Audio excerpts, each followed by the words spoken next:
Familia, ¿cómo están? Qué gusto y qué placer poder compartir una vez más en un episodio de Asertivo. Y hoy me encuentro con un invitado que ya tenía muchísimo tiempo de querer saludar.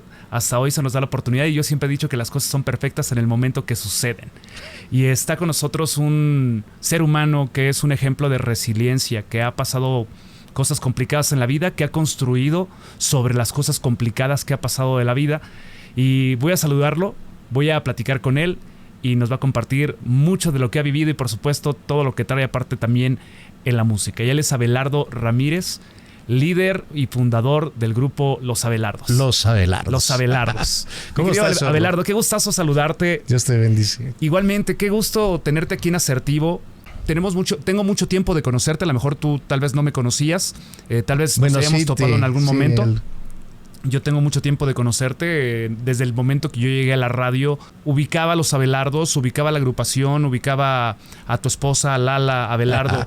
Dentro del medio eres un personaje muy conocido dentro de la música grupera, dentro de la música regional mexicana. Bueno, ya llamada música regional mexicana, tú empezaste con la música grupera. Cumbia. Con la cumbia, exactamente. ¿Cómo estás, Abelardo? Qué gusto. Pues fíjate que hoy me siento muy bien.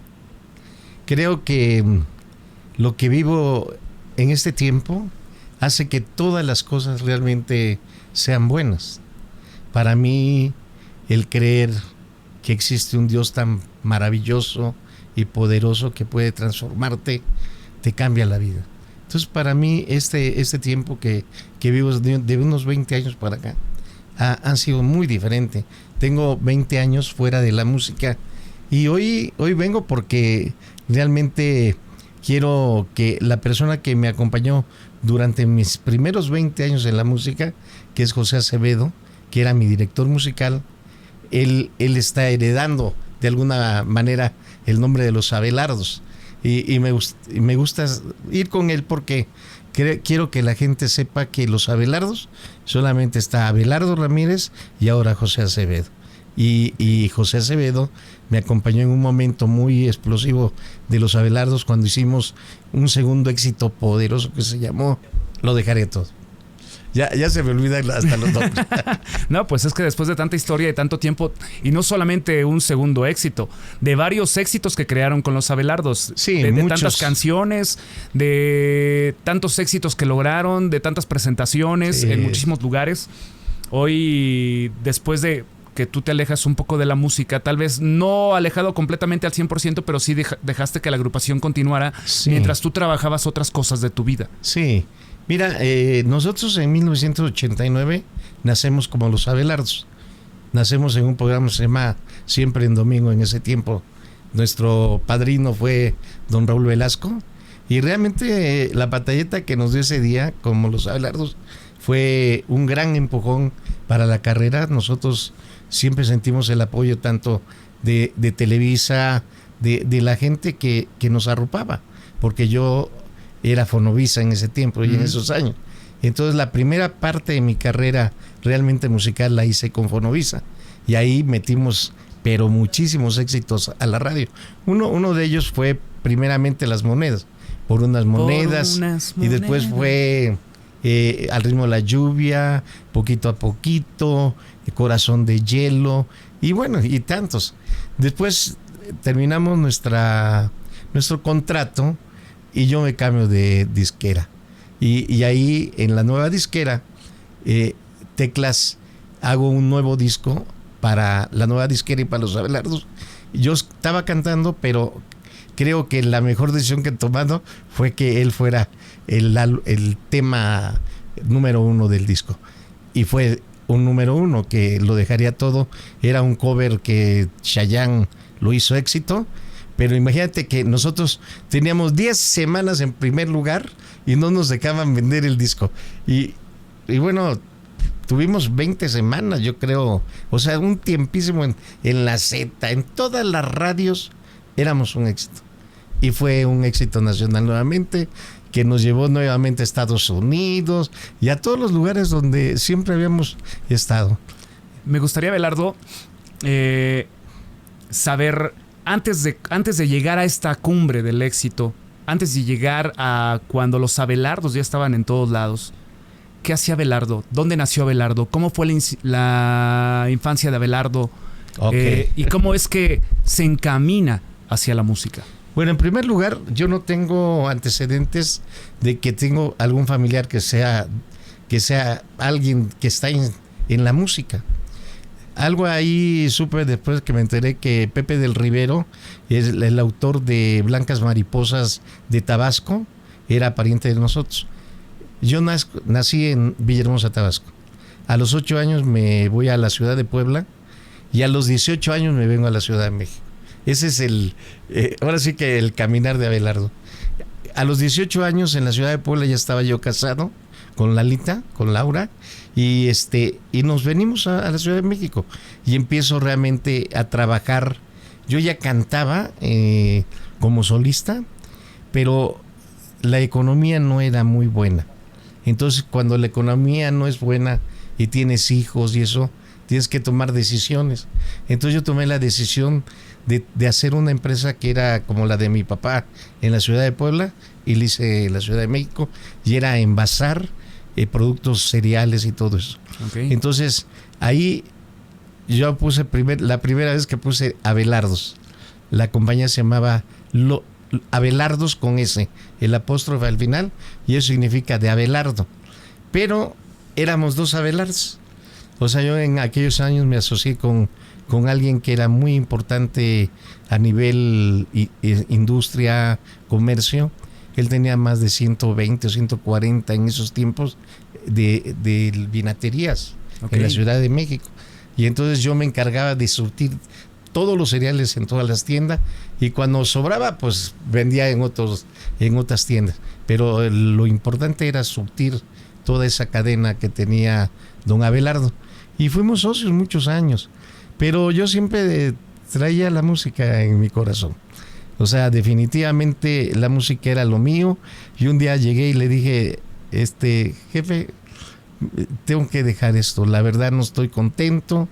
Y me dice, ¿por qué no? Pues yo lo que sé es cantar.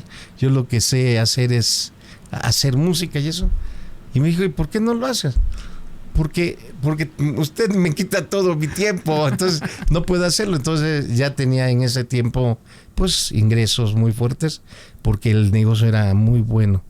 Y imagínate, maquilábamos para Conasupo. Wow. O sea que era una cosa grande. Y dije, no, definitivamente no es lo mío. A pesar de que te estaba yendo bien, a pesar de que estabas ganando bien, tú dijiste, esto no es lo que a mí me gusta. Es que yo creo que las personas nos equivocamos. Yo creo que siempre hay que usar el medio para llegar al propósito. Pero creo que en el caso mío, yo trabajaba, me fue muy bien con lo que hacía, pero no llenaba mi corazón. Mi corazón era la música, estar en ese medio. Entonces yo busqué la forma de estar en el medio. Entonces en aquellos años yo vendía también instrumentos musicales. Y en ese medio me conecté con gente como Raúl Velasco, ¿te acuerdas de un grupo que se llamaba Menudo? Que era claro, famosísimo. Nacho Aguilar los representaba en México. Él ya trabajaba para Televisa. Y yo fui y de repente me vi envuelto en sonidista. Ya era yo ingeniero de sonido. O sea, era algo que a mí me gustaba, me apasionaba. Porque desde muy joven yo siempre quise tener grabadoras y hacer. Pero ahí llegué a eso. Y Timbiriche, Fresas con Crema. Pues empecé a hacer sonido para muchas. Trigo Limpio, para muchas personas muy famosas. Y ahí empezó la historia. Porque yo tenía una compañía de sonido que hizo un mexicano en la México, junto a otras compañías, que hizo, por ejemplo, cuando viene el fútbol mundial, donde Maradona agarra la pelota y le hace así. Ajá. Y yo estaba ahí en la cancha con un equipo de sonido, junto a 10 compañías, porque era mucha gente. Y nos contrataron para hacer el sonido del Estadio Azteca. Wow. Y después, pues cosas así muy importantes que se hicieron en esos años. Y eso no era lo mío. Pero eso yo era el dueño.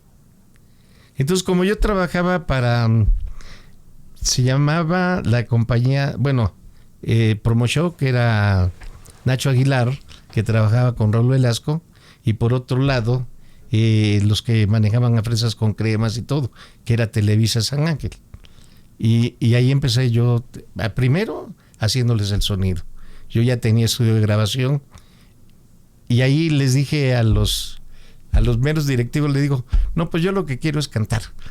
Y quiero debutar con yo ya tenía mi grupo en esos años, se llamaba IJ Cervantes.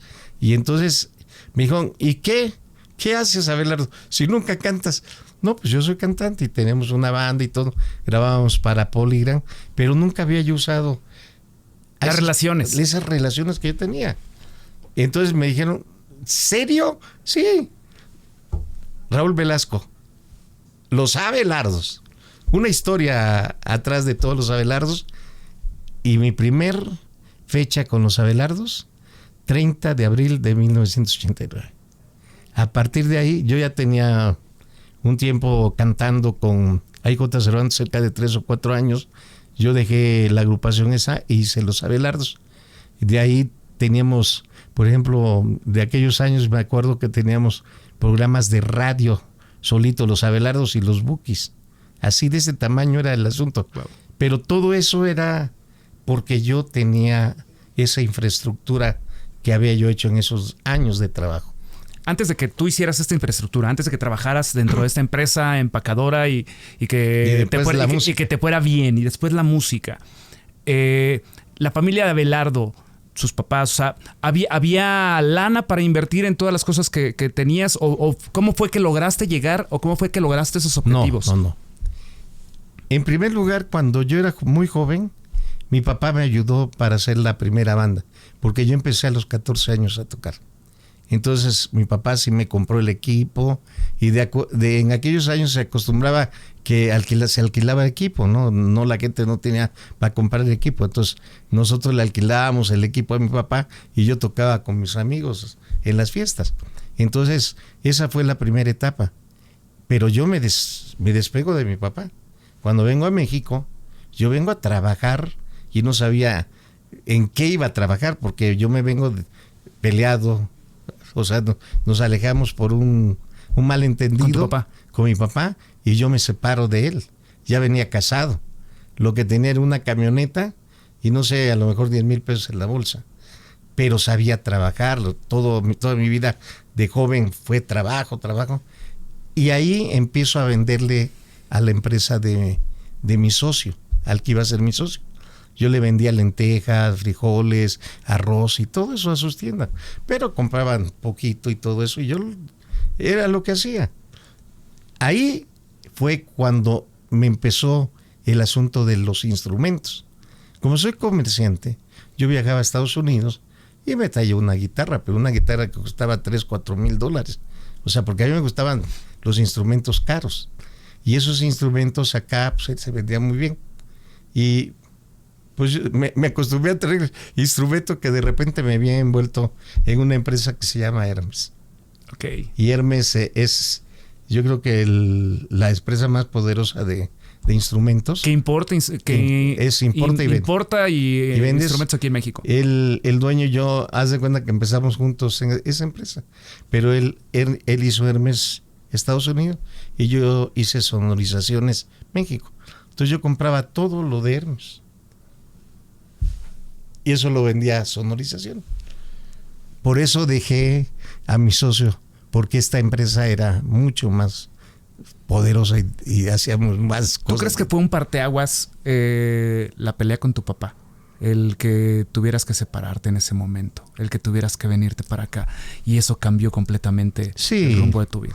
Mira, mi padre era un hombre fuerte, un hombre que me disciplinó mucho, porque yo era muy rebelde. Imagínate, a 14 años llegar a las 3 de la mañana de tocar, y le decía yo, pues es que yo toco, y me decía, ¿de dónde vas a tocar? ¿A dónde te robaste esos 100 pesos que traes? O sea, mi papá no creía que yo tocaba, porque en la escuela aprendí a tocar, y ahí me juntaba con los muchachos de la escuela, hicimos un grupo, una banda que nos pagaban 500 pesos por ir a tocar, y éramos 4. El jefe de todos ellos se ganaba 200 y nos daba 100 a los demás. Entonces, mi papá siempre pues no creía en lo que yo hacía, pero él vio ya caminando que me ayudó a comprar los instrumentos para tener yo mi propia agrupación. Pero realmente fue algo muy grave lo que sucede con mi padre y yo me separo de él. ¿Qué fue tan grave? Sí, fue muy grave. Muy grave. Fue grave. Entonces, en aquellos años mi papá era, te digo, un hombre muy, muy fuerte y no me gustaba que hiciera algunas cosas y más lastimar a mi mamá y un día quiso lastimarla y yo me puse en medio y solito se pegó. Entonces eso nos separa muchos años, cerca de 20 años, 25 años, que no volví a Puebla. ¿Y que no hablaste con él? No hablé con él. Durante 25 años. Claro. ¿Tu papá todavía vive? No, él murió. Doy gracias a Dios que nos pudimos reconciliar bien. Él fue siempre un fan de Abelardo, ¿no? O sea, para él lo que yo hacía le daba mucho orgullo. Y gracias a lo que él me enseñó de joven, yo siempre fui un hombre que trabajador, y eso me generó mucha fortuna. La verdad, soy un hombre afortunado, no nomás en lo económico, sino en todas las cosas, porque me enseñaron a trabajar. A veces pienso que los papás de antes, que eran así fuertes, rígidos, duros, cara dura, pues a pesar de eso, pues tenían ahí por dentro un corazón, aunque tuviera muchas capas ese corazón. Y creo que ahorita que lo comentas de que tu papá fue uno de los grandes fans de los Abelardos, por supuesto que yo creo que le dio mucha satisfacción ver que lo que tú soñabas en ese momento, cuando él te regañaba, cuando él pasabas todas esas situaciones, lo alcanzaste. Te voy a decir algo, zorro. Es que no entendemos. Como hijo, yo fui hijo, fui padre, no fui abuelo porque mis hijos no tuvieron descendencia, pero como hijo entendí a mi padre.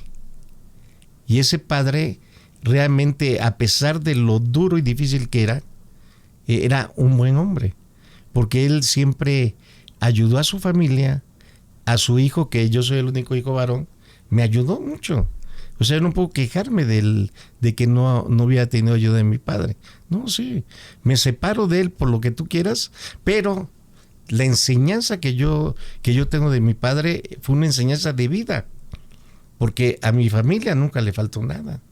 O sea, a mi familia, viajes, todo lo hicimos por todo lo que yo aprendí con mi padre. Claro. El conocimiento que tuve, porque yo no sabía poner una fábrica, y vine y puse una fábrica, y después trabajaba yo para Conasupo y maquilábamos 200,000 kilos diarios. O sea, una cosa, dices, 200,000 kilos diarios, sí, llegaban los camiones por acá y salían empacados por acá. Esa era la industria. Entonces, ese era el trabajo que realmente pues hacía. Me separo de un día, el socio que tenía yo con Azupo me dice, oye, te compro tu parte, y le digo, te la vendo. Nos arreglamos, pum. Me salí, los Abelardos. Wow. Y me separé de los instrumentos también por los Abelardos. Porque los Abelardos realmente, desde el primer día, fueron como un fuego que no se extingue. O sea, imagínate, hacemos teclas, estaba jovencito, 16 años conmigo, imagínate. Y hicimos un tema que se llamaba La Burbuja, que ya la habían grabado en el norte otro grupo famoso de esos años, Liberación parece, y ellos lo tenían pegadísimo en el norte y en México, y yo lo hago en Puebla, y vendí 200,000 discos. O sea, sí, tan es así que me contrata Televisa. Qué increíble. ¿Cómo fue que conociste a tu compañera de vida? No me quería. mi cuñado trabajaba, era director en una dependencia de gobierno que se llamaba INE, Instituto Nacional Indigenista, y ahí trabajaba Lalita. Y mi cuñado siempre decía, mi cuñado trae a sus papás. Se andaba de vago. Yo trabajaba haz de cuenta, en las ferias de los pueblos. Si ahí me contrataban, iba a cantar en los bares, en donde fuera. Esos eran mis primeros años. Entonces, desde los 14 hasta como los 21, era mi vida. Para mí era mi vida cantar. Y ahí empecé. Y ella siempre estuvo escuchando que todo lo hacía mal. Pero un día llegó a mi casa, le canté una canción y ahí ya. Le dije, ¿te vas conmigo? Y me dijo, sí. Pero después me dijo, mamá, tú no te puedes traer a nadie si no te casas. No, pues yo me caso. Y me casé. Y la verdad que tenemos 52 años, 53 años juntos. No, pues ya es tu compañera de vida. De vida. 53 años juntos, viviendo muchas cosas. Sí, pasando y seguimos, altibajos. Seguimos juntos. La verdad que dice la palabra de Dios que tú tienes que vivir con la mujer de tu juventud, porque ella es la gacela y la sierva, que es la que tú necesitas, porque Dios la escogió para ti. No es la que nosotros escogemos. Dios tiene ya sus propósitos en el caminar, y esa mujer es la mujer que yo necesitaba, porque es la mujer sabia que me acompaña, es la mujer que cuando he estado enfermo está conmigo, cuando he estado alegre, la alegría la hacemos juntos, cuando hemos estado tristes la hemos vivido juntos. Entonces es la mujer que va a llegar al fin de mi vida. ¿Podrías considerar que todas las cosas que me has compartido hasta ahorita son los momentos más altos en el éxito de tu carrera? Yo creo que lo más alto es haber encontrado a Lalita. Eso es lo más. Todo lo demás es efímero. Yo digo, cuando teníamos a los Abelardos en el lugar de éxito y todo se te daba, no se compara cuando estás con tu familia. O sea, si tú me dijeras, oye, los Abelardos o tu familia, yo diría mi familia. Hoy que no la tengo, ¿no? Mi familia hubiera sido lo más importante. Y en esos años lo más importante, el Dios que tenía Abelardo, era los Abelardos. O sea, yo vivía, trabajaba para hacer negocios, para hacer todo lo que hacía con la empresa Abelardos. Después de estas cosas, has pasado también por momentos muy difíciles. Momentos que tal vez hoy ha sido ejemplo de resiliencia para muchas otras personas. Hoy el compartir el testimonio, compartir tu historia, no solamente de atravesar por el mundo del alcoholismo y las drogas, no solamente el de estar en la cama de un hospital casi a punto de morir. También has pasado por, yo creo que lo más grande que puede pasar a un padre, perder a sus hijos. Sí.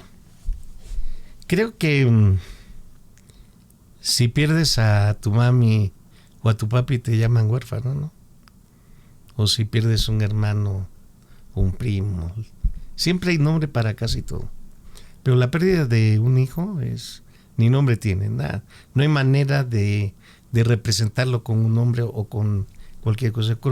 Creo que es el dolor más terrible que pueda vivir una familia, un padre, una madre, y hasta los hermanos, cuando hay hermanos. Porque, por ejemplo, nosotros perdimos a nuestros 2 hijos y a un sobrino. Y los perdimos de una manera muy trágica. Estábamos en una gira en Veracruz y ahí nos llamaron, y el que me llamó, que era un hermano de Lalita, me dijo, asesinaron a tus hijos. ¿Qué? Esa es la palabra, así me dijo. Le digo, ¿cómo me puedes decir eso? Sí, Ave, pasó esto. Y se metieron, sabemos quién es, pero se huyó. Pero los asesinó. A tus 2 hijos y a tu sobrino. Y a Rodrigo. Entonces, imagínate ¿qué esperas? ¿Cómo saber cómo vivir después de eso? No se sabe cómo vivir. Entonces vienen todas las cosas que no tienen importancia.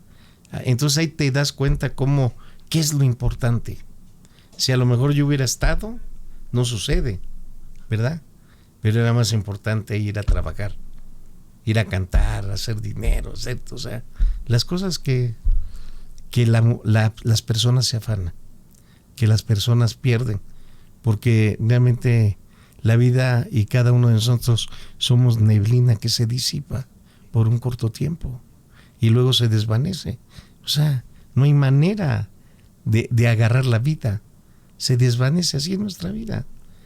Y hay dos cosas realmente que me gusta decirle a los jóvenes, a los varones que ministro, que hay dos cosas que me gustaría quitar de mi vida, de cada semana de mi vida. Y es el día de ayer y el día de mañana. Porque para mí lo importante es este día, donde yo puedo bendecir a las personas, puedo sembrar, puedo darle una semilla buena o puedo darle una sonrisa o una bendición a la gente. Entonces este día sí es un día bueno. Entonces cuando tú siembras semilla buena hoy, seguramente el día de mañana será un buen día. Entonces he aprendido a amarme como dice la palabra, amar a Dios por sobre todas las cosas y amarme a mí como amo al prójimo, porque ya no estoy pensando en hacerle daño, no estoy pensando en robarle o menos matarlo, simplemente quisiera darle lo mejor de mí cada día. ¿Cómo hiciste para quitar ese dolor? No sé qué emociones pasaron por tu mente, por tu cuerpo, por tu corazón, al saber quién era esa persona que causó esta situación en tu familia. ¿Y cómo hiciste para... Hoy estás en una situación completamente diferente? Fueron 10 largos años casi de adicción, donde lo único que queríamos, tanto Lala como yo, era olvidarnos de lo que habíamos vivido. Y eso te lleva a un estado muy difícil de entender por las personas, porque te vuelves loca, o sea, tu vida es una locura. Entonces, lo más importante es pasártela bien, sin importar quién está a tu lado, y eso fue lo que sucede. Vino la droga, el alcohol, y realmente llegó el día en que Dios me levantó de los muertos. Porque si ese día Dios no llega, yo hubiera, con mi mente y con todo lo que sabía y lo que quería hacer, hubiera podido lastimar a alguien que no tengo el derecho de hacerlo. Aunque a mí me lo hicieron, a lo mejor si fuera la persona que lo hizo, a lo mejor tengo el derecho de cobrármelo. Pero ni así, porque la palabra y la Biblia hoy me dice que ni ojo por ojo, ni diente por diente. Eso es parte del Viejo Testamento y ahí se quedó. Vivimos en la gracia hoy y la gracia es otra cosa. Es la misericordia de Dios para cada uno de nosotros. ¿Perdonaste? Perdonar. Mira, yo llego a Cristo, hoy soy pastor y llego a Cristo desbastado, sin conocer de Dios, porque para mí Dios no era importante. Para mí lo que era importante era lo que yo hacía para trabajar, para hacer recursos y todo eso. Y eso era mi Dios. O sea, el trabajo, el hacer las cosas para llegar a alcanzar las metas que yo tenía. Ese era mi Dios, mi trabajo y todo eso. Pero hay un Dios, realmente hay un Dios. Un Dios que guarda y que cuida a sus hijos.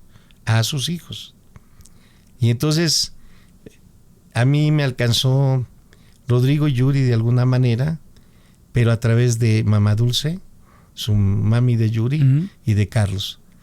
Entonces ellos siempre cuidaron de mí y me enseñaron realmente el valor de amar a Cristo.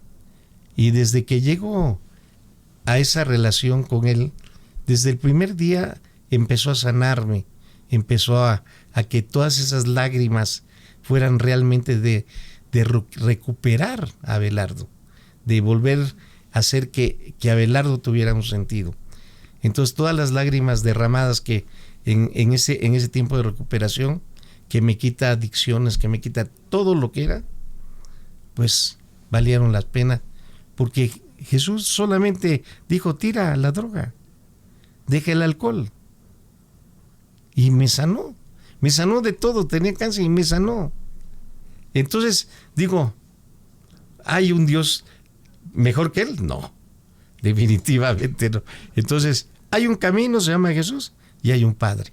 Y ese Padre es el que nos ha dado todo, el que no ha escatimado ni a su Hijo. Y fue a la cruz el Hijo para perdonar nuestros pecados. Y nos perdonó y nos reconcilió con el Padre.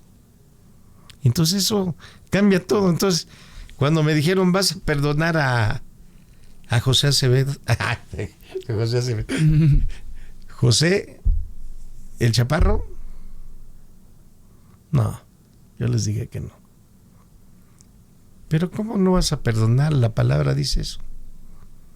Pues yo creo que Dios me tiene que mostrar. Y tuve como 8 meses ahí. Y en esos 8 meses, Dios me restauró. No me drogaba ya, no tomaba alcohol. Había firmado con Universal el disco nuevo.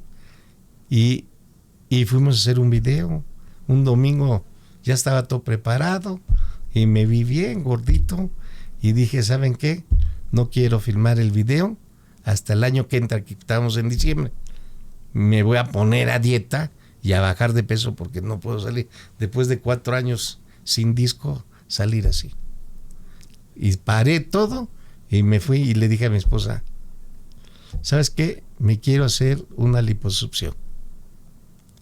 Y la liposucción me hizo tener ese encuentro con Dios. Yo estuve 5 días en estado de coma y el encuentro con Dios fue en espíritu. Y ¿sabes qué? Soy muy necio. Yo quería ir a la luz de Dios. Porque Jesús me dijo que no era mi tiempo, no era mi lugar, y que yo tenía que ir y hacer discípulos. Esa era la instrucción. Pero yo no sé ni cómo se come eso de los discípulos. No, pues no sabía nada del evangelio. Pues eso fue lo que escuché. Pero la luz era muy grande. Y voy hacia la luz corriendo, pero corríamos muchos hacia la luz. Y en ese momento mi hijo se acercó a mí y me dijo, papá, dile a mamá que estamos bien. Ese es el mensaje. Entonces cuando yo recibo eso de parte de Dios, yo despierto. Me estaban quitando porque me iban ya me iban a dar de baja. Sí, o sea, estabas como intubado. Sí, estaba intubado. Entonces me quitaron el tubo. El oxígeno. El oxígeno, porque creían que ya no iba a seguir. Y lo segundo fue que yo desperté. Y entonces les dije, aquí estoy. Y todos me decían cosas y estaba yo como loco, porque no entendía nada. Todo el mundo creía que había perdido la razón. Y yo estaba bien contento porque había encontrado lo que es mi vida hoy. Porque a partir de ese momento yo le dije a mi esposa, no voy a volver a cantar. Y no he vuelto a cantar después de 25 años. Hice unos discos cristianos al principio del tema evangelístico que traía yo en todos lados y vendía mucho, y después hice un libro que se llama Perdonar es fácil.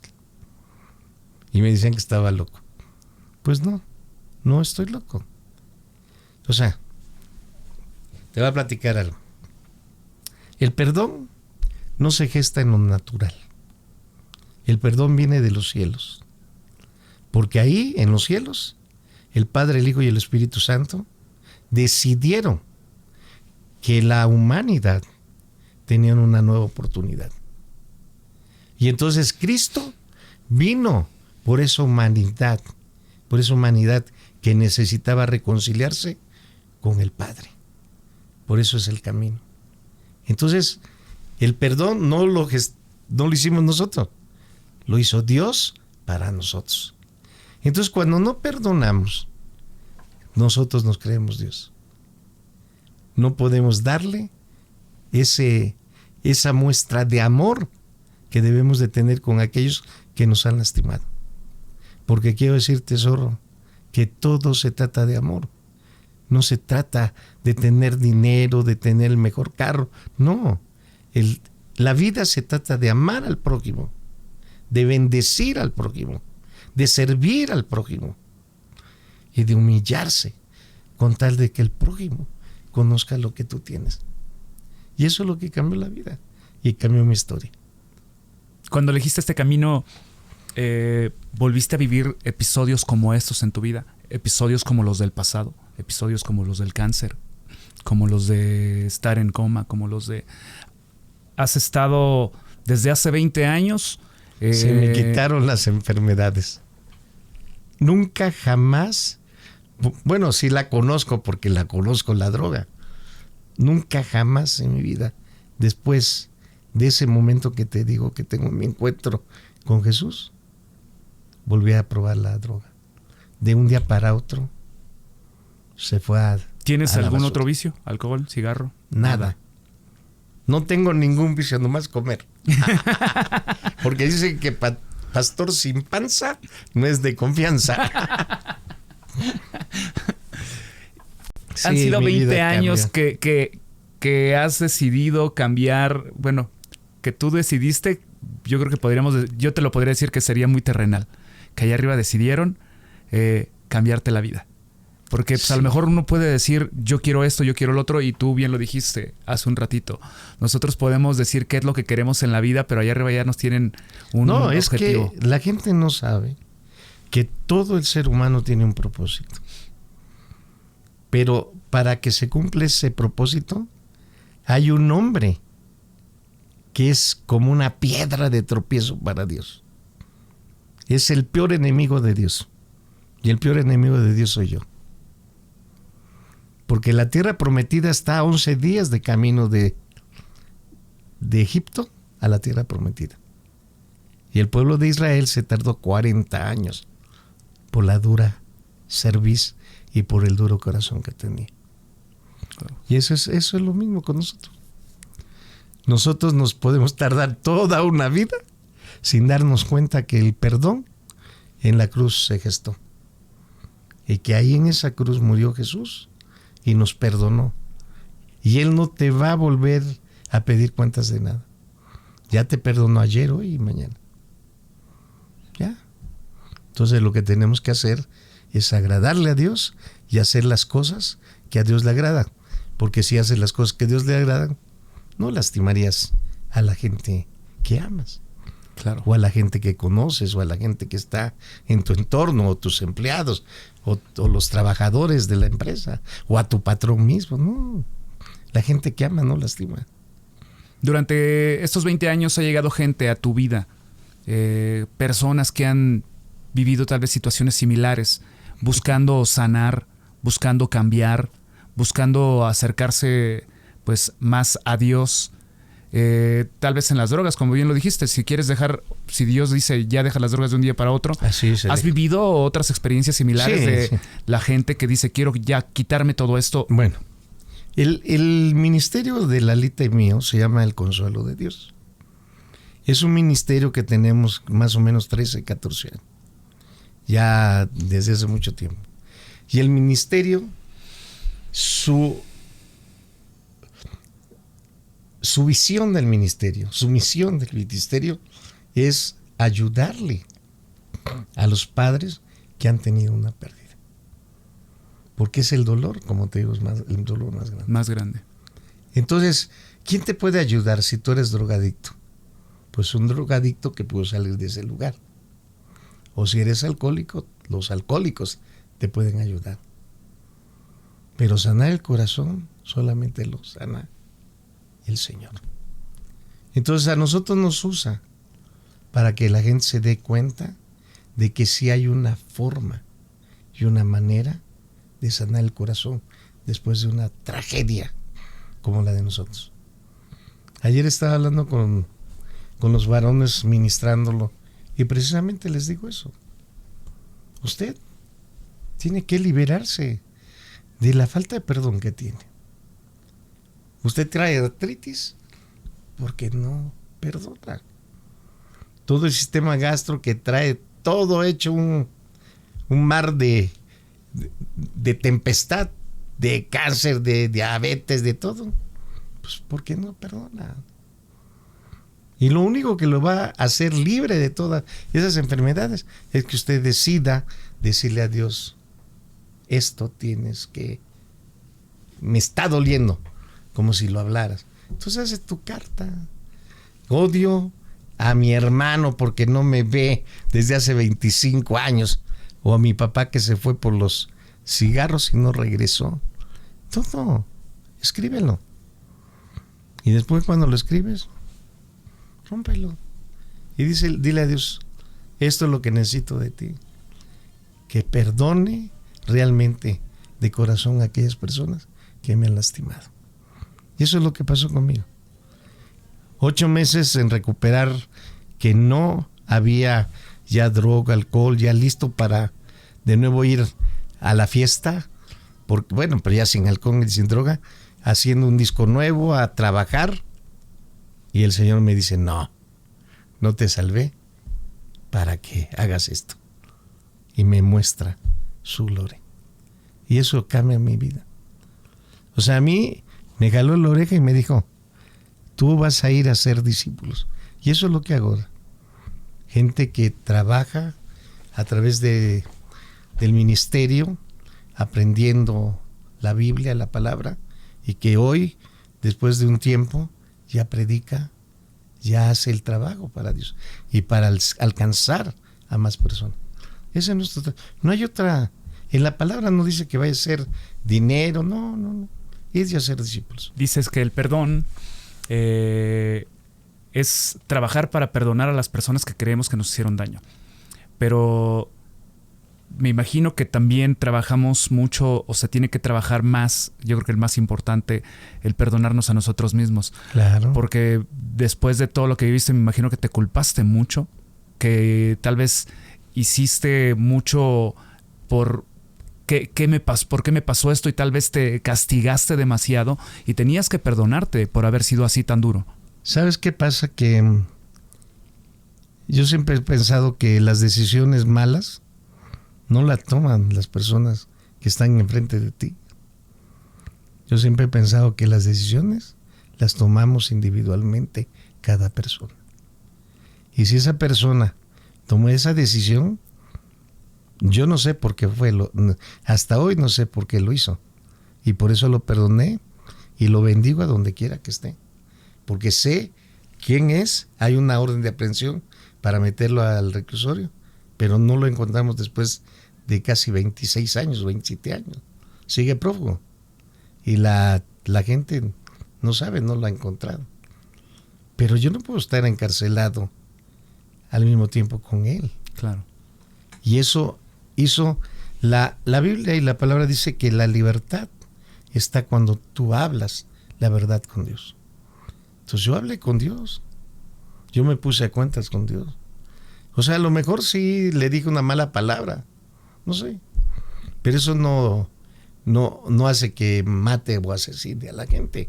O si yo hubiera visto a su mamá o a su hija o a su esposa, eso pueda meritar eso, pero no lo hice. O sea, no es algo que lo hiciera. No. O sea, solamente él sabe. A lo mejor me tenía coraje, porque a veces debemos entender mucho que es más fácil golpear a alguien y se le quite, o sea, lo que le hayas hecho, el moretón o todo, que una palabra que le toque el corazón. Eso puede matar, puede asesinar. Y hay gente así. Entonces, yo creo que en esos años era un hombre muy impulsivo, un hombre que no tenía misericordia, un hombre que hacía lo que se me pegaba la gana, porque tenía los medios, porque todo lo conseguía. Entonces, algo tengo que haber hecho en el corazón de esa persona para que me hiciera lo que hizo. O a lo mejor no sé. Yo escuché una historia que creo que está en la Biblia. Sí. Yo no te voy a decir, porque tú eres el que sabe un poco más acerca de eso. He leído un poco y me gusta escuchar también un poco de la palabra. De los relatos. De los relatos. Okay. De un personaje de la Biblia que el diablo le dice que no crea en Dios. y entonces le quita todo lo importante para él. Es Job. Job. Sí. Job era un hombre que tenía absolutamente todo lo que te imaginas. Vamos a poner 10,000 becerros. Cabezas de ganado. Sí. Sí, becerros. 10 hijos, 10 hijas, el dinero. Y él oraba por esos hijos.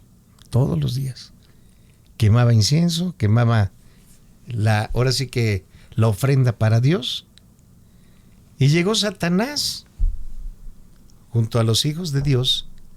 Y Dios le dijo a Satanás, ¿y ya viste a Job? Y Satanás dijo, sí, ¿cómo no? Pues ¿quién no ha visto a Job si tú lo tienes bien cuidado? ¿Cómo? Pues así sí, pero déjame que lo toque. Y Dios le dio permiso que lo tocara, pero que no lo matara. Y lo tocó de tal manera que le quitó a los hijos, le quitó el ganado, todos los bienes, le puso lepra en su cuerpo.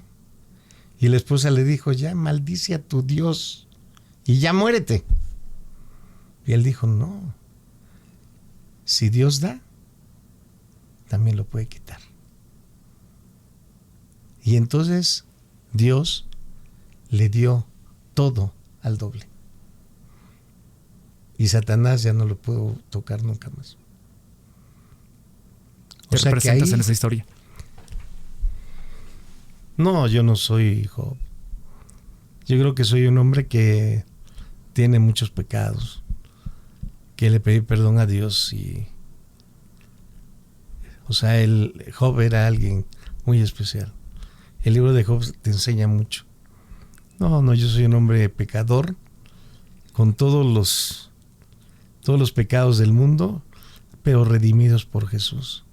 Entonces Cristo perdonó todos nuestros pecados y me da la vida eterna a través de creer en Él, ¿no?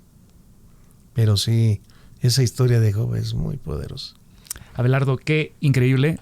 Gracias por regalarnos un poco de tu vida, de tu historia, de todo lo que has tenido que pasar en este mundo terrenal, pues para poder ayudar tal vez a otras personas, porque muchas personas se reflejan, nos reflejamos a través de otras historias de personas como tú, de que tal vez haya personas en la vida que hayan pasado situaciones difíciles, aunque digan que nadie escarmienta en cabeza ajena, hay mucha gente que puede aprender, que definitivamente puede tomar un ejemplo de vida para seguir construyendo. No, yo creo que sí se puede